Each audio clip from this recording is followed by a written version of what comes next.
കർത്താവിന്റെ പരിശുദ്ധ നാമത്തിന് ഉണ്ടാകുവാനാകട്ടെ. ഇന്നായി ചിന്തയുടെ യാമത്തിൽ കർത്താവിന്റെ സന്നിധിയിലായിരിക്കുന്ന എല്ലാവർക്കും വേഗം വരുന്നവനായ ക്രിസ്തുയേശുവിന്റെ ധന്യമായ നാമത്തിൽ സ്നേഹബന്ധത്തെ അറിയിക്കുകയാണ്. ദൈവത്തിന്റെ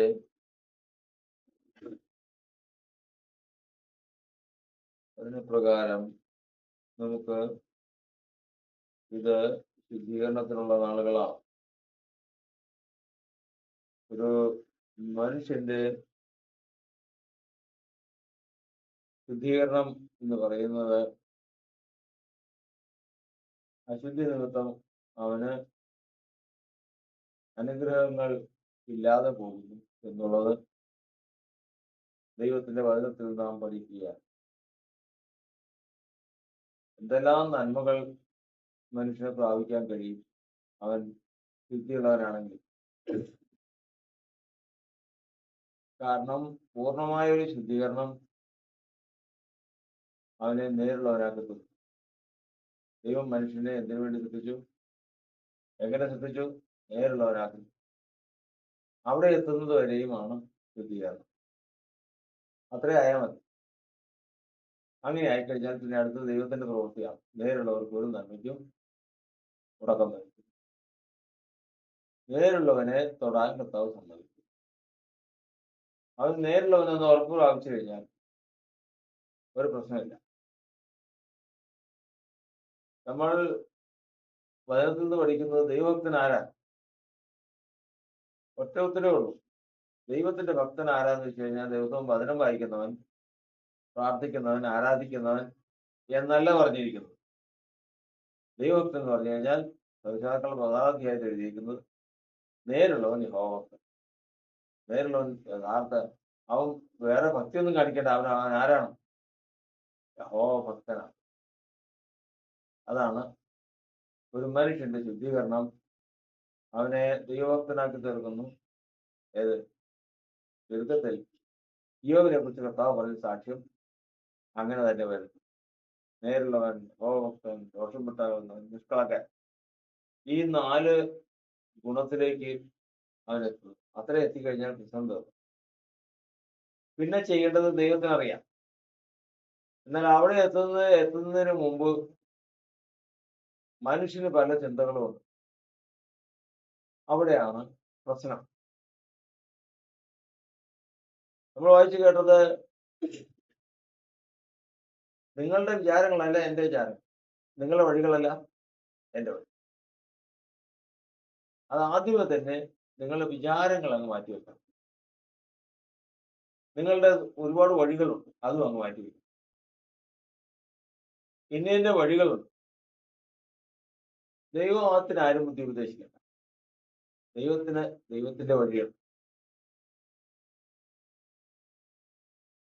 അതിന് വചനം പറയുന്നത് നിങ്ങൾ ആഗ്രഹിക്കുന്ന ശുഭഭാവി വരുവാൻ തക്കോണം. നിങ്ങൾ എല്ലാവരും എന്താ ആഗ്രഹിക്കുന്നുണ്ട്? ഒരു നല്ല ഭാവി. ദൈവമേ, പിള്ളേര് ആയി വന്നു, നാളെ അല്ലലില്ലാതെ ജീവിക്കാനൊരു അവസ്ഥ വേണം, ദൈവത്തോടുള്ള ഭക്തിയിൽ ജീവിക്കാൻ, ഇങ്ങനെ പല 100 കാര്യങ്ങളാണ്. ആ ശുഭഭാവി ഹൃദയത്തിലുള്ളത് ആരാധിക്കുന്നു? ദൈവം അറിയും. ഹൃദയത്തിൽ ഇന്നും ഈ ദൈവസന്നിധിയിൽ ഇരുന്നുകൊണ്ട് ഈ പ്രാർത്ഥിക്കുമ്പോഴുള്ള ശുഭഭാവി എനിക്കൊരു സ്ഥാനത്ത് എത്തണം എന്നുള്ള ആ കാര്യങ്ങളൊക്കെ ഈ ദൈവം അറിയുന്നുണ്ട്. ഒരു കുഴപ്പമില്ല. ആ നല്ല ഭാവി ദൈവത്തിലല്ല. പക്ഷെ ഇത് രണ്ടും ശരിയല്ല. ഏതൊക്കെയാ? അതിന് നീ തിരഞ്ഞെടുത്തിരിക്കുന്ന വഴിയും ശരിയല്ല, ഇത് വിചാരവും ശരിയല്ല. കാരണം ആ അത് അറിഞ്ഞതിന് ശേഷം, ഈ വഴി അറിഞ്ഞതിന് ശേഷം അത് നൽകിത്തരാൻ തടസ്സം എന്താ? ദൈവം അത് നമുക്ക് നൽകിത്തരാൻ തടസ്സം എന്താ? തന്റെ ഭക്തന്മാരുടെ ആഗ്രഹം ദൈവം സാധിപ്പിക്കുന്നു. അവ ആരായിത്തീരണം? ഭക്തനായിത്തീരണം. അപ്പൊ ആദ്യം പറഞ്ഞ പോലെ ആരായിത്തീരണം? നേരുള്ളവനായിത്തീരണം. നേരുള്ളവനായി തീർന്നു കഴിഞ്ഞാൽ ഇന്ന് ഹൃദയത്തിൽ ആഗ്രഹിക്കുന്ന ആഗ്രഹം വരും. അതിനു വേണ്ടിയിട്ട് കർത്താവ് വിചാരിക്കുക. നിങ്ങൾ ആഗ്രഹിക്കുക. 29 വായിക്കാം, യെരമ്യാവ്. നിങ്ങൾ ആഗ്രഹിക്കുന്ന ശുഭഭാവി കാണുവാൻ തക്കവണ്ണം, വരുവാൻ തക്കവണ്ണം ഞാൻ നിങ്ങളെ കുറിച്ച് വിചാരിക്കുന്ന വിചാരങ്ങൾ ഇന്നവയെന്ന് ഞാൻ അറിയുന്നു. 29:11. നിങ്ങൾ പ്രത്യാശിക്കുന്ന ശുഭഭാവി വരുവാൻ തക്കവണ്ണം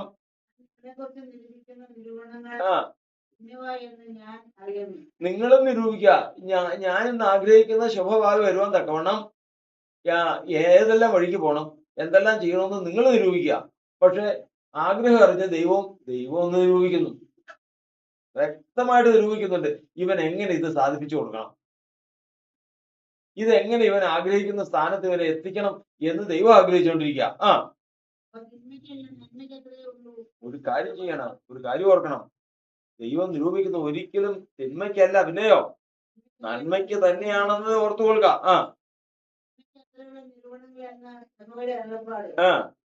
എന്നോട് അപേക്ഷിച്ചു എന്റെ സന്നിധിയിൽ വന്ന് പ്രാർത്ഥിക്കുകയും ഞാൻ നിങ്ങളുടെ പ്രാർത്ഥന കേൾക്കുകയും ചെയ്യും. നിങ്ങൾ ഈ വിഷയങ്ങൾ വെച്ച് ദൈവത്തിന്റെ സന്നിധിയിൽ വെച്ച് പ്രാർത്ഥിച്ചാൽ മതി. പ്രാർത്ഥിക്കുമ്പോൾ ഒരു കാര്യം ഓർത്തു കൊള്ളണം. പ്രാർത്ഥിക്കുമ്പോൾ ഒരു 2 കാര്യങ്ങൾ മാറ്റിവെക്കണം. ഏതൊക്കെയാണ്? ഇപ്പൊ നമ്മള് കേട്ടതാണല്ലോ, വഴിയും വിചാരവും മാറ്റിവെക്കണം. അത് ശരിയാവില്ല. കാരണം ദൈവത്തിന് വ്യക്തമായ വിചാരമുണ്ട്, അതിനുള്ള വഴിയുണ്ട്. അതിനാരും പറഞ്ഞു കൊടുക്കണ്ട. ബാക്കി എപ്പോഴും ഓർക്കേണ്ട വിഷയമാണ്. നിങ്ങൾ പ്രത്യാശിക്കുന്ന ശുഭഭാവി വരുവാൻ തക്കവണ്ണം ഞാൻ നിങ്ങളെ കുറിച്ച് വിചാരിക്കുന്ന വിചാരങ്ങൾ ഇന്നവയെന്ന് ഞാൻ അറിയുന്നു.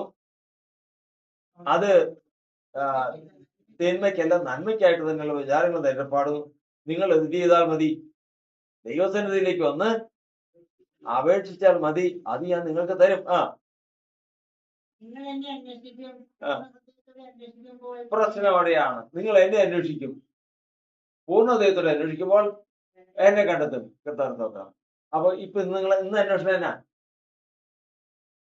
ഹൃദയത്തിലിരിക്കുന്നത് ഒരു പ്രത്യാശയുണ്ട്, ഒരു ലക്ഷ്യം വെച്ചിട്ടുണ്ട്, അതിലേക്ക് എത്തണം എന്നുള്ളതാ പ്രത്യാശ. അത് പറഞ്ഞു അത് വിട്, അതങ്ങ് മാറ്റി വയ്ക്കും. എന്നിട്ട് എതിരാതിരിക്കണം. നിങ്ങൾ അന്വേഷിക്കേണ്ടത് ദൈവത്തെയാണ്. ദൈവത്തെ അന്വേഷിക്കുമ്പോൾ പൂർണ്ണ ഹൃദയത്തോടെ അന്വേഷിക്കുമ്പോൾ ദൈവത്തെ കണ്ടെത്തി കഴിഞ്ഞാൽ നീ നേരുള്ളവനാ, ദൈവഭക്തനാ. നിന്റെ ഹൃദയത്തിലെ ആഗ്രഹങ്ങൾ ദൈവം നിനക്ക് തരും. ഇന്ന് ഹൃദയത്തിൽ പല വിചാരങ്ങളും ലക്ഷ്യങ്ങളും വെച്ചുകൊണ്ട് ഇരുന്നുകൊണ്ട് ഈ പിടിപിടിച്ചു കഴിഞ്ഞാൽ എങ്ങും എത്തൂല. വേറെ ലജ്ജിച്ച് മടങ്ങേണ്ടി വരും. കാരണം കർത്താവിന്റെ വചനം പറയുന്നറിയാമോ? കർത്താവ് ഒരാളെ കുറിച്ച് ചിന്തിക്കുന്നത് യെരമ്യാ 3:19 വായിക്കും. യെരമ്യാ 3:19. യെരമ്യാ പ്രവചനം 3-ാം അധ്യായത്തിന്റെ 19-ാം വാക്യത്തിൽ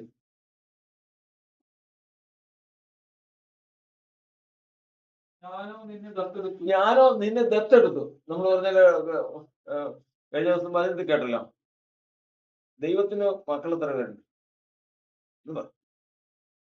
ദൈവത്തിന് ഏകജാതനം ഒറ്റയാളേ ഉള്ളൂ, അത് ക്രിസ്തുവാണ്. വേറൊരു മകൻ ദൈവത്തിനില്ല. പിന്നെ നമ്മളൊക്കെ ആരാ? അഡോപ്ഷനാണ്, ദത്തെടുക്കപ്പെട്ടവർ.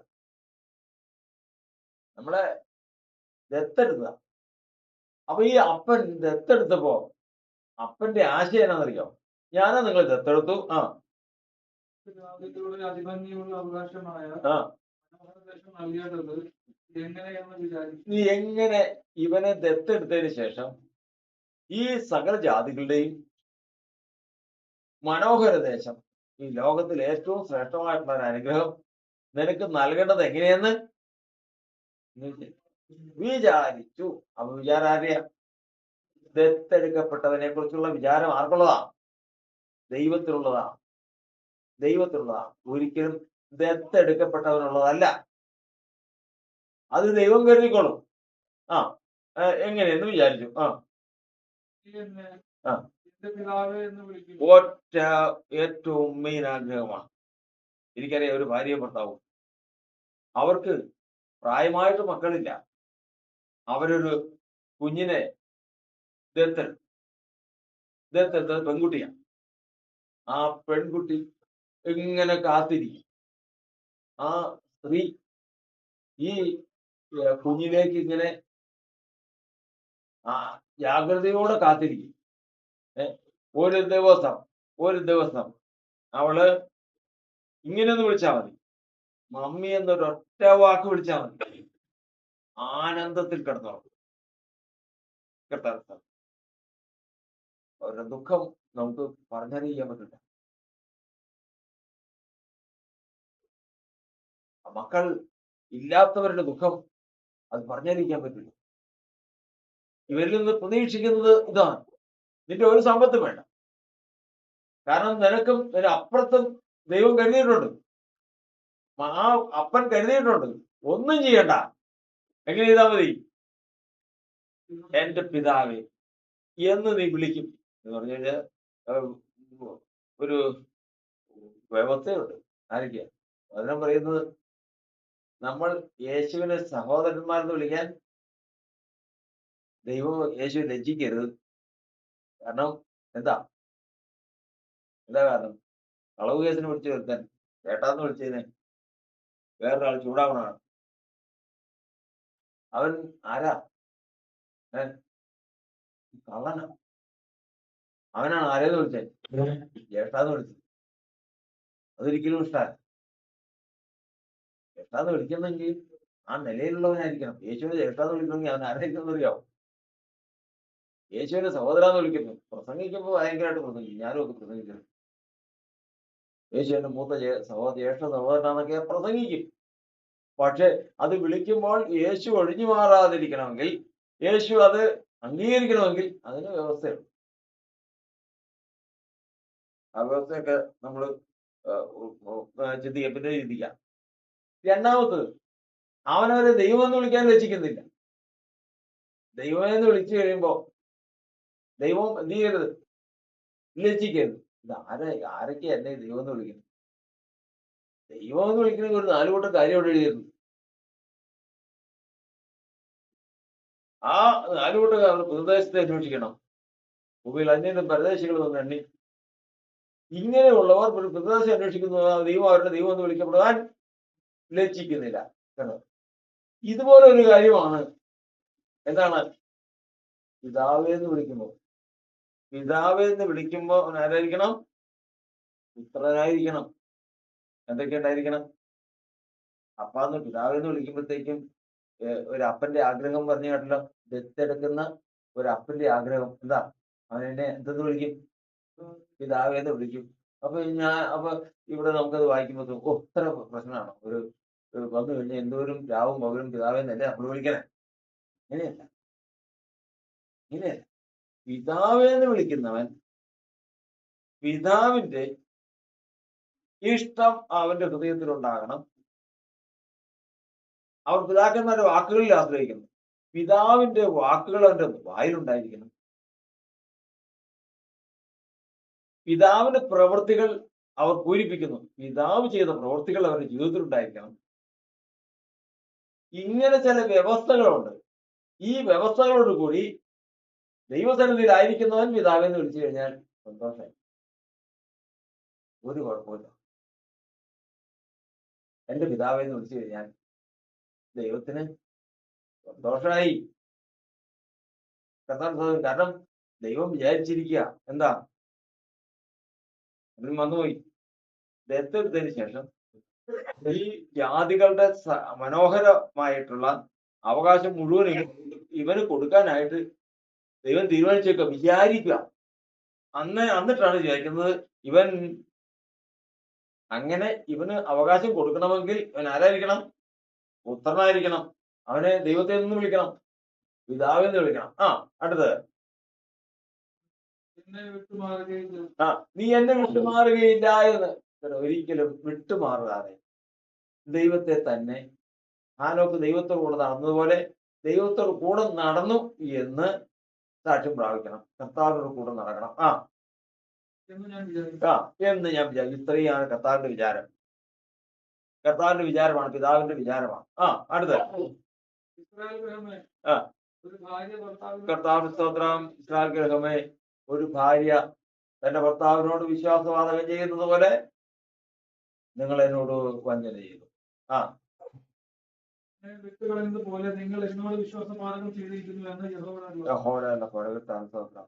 ഇന്ന് ദൈവത്തിന്റെ വചനത്തിൽ നമ്മൾ പഠിക്കുന്നത്, നിങ്ങൾ അവനെ അന്വേഷിക്കും. ആരെ? ദൈവത്തെ അന്വേഷിക്കും. പൂർണ്ണ ഹൃദയത്തോടെ അന്വേഷിക്കുമ്പോൾ അവനെ കണ്ടെത്തും. ഇന്ന് അന്വേഷിക്കുന്നത് നമ്മുടെ ഹൃദയത്തിൽ കരുതിയിട്ടുള്ള പ്രത്യാശയെയും ഹൃദയത്തിൽ കരുതിയിട്ടുള്ള ലക്ഷ്യത്തെയും ഒരിക്കലും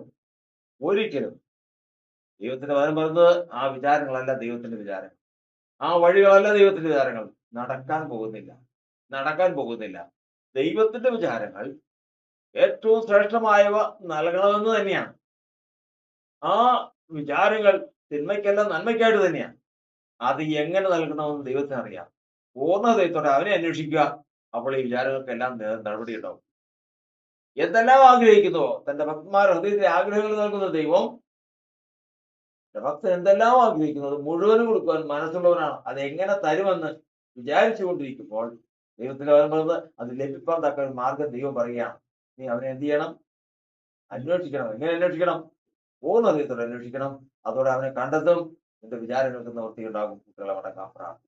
പരിശുദ്ധനായ ദൈവം നമ്മെ അനുഗ്രഹിക്കുമാറാകട്ടെ. വലിയവനായ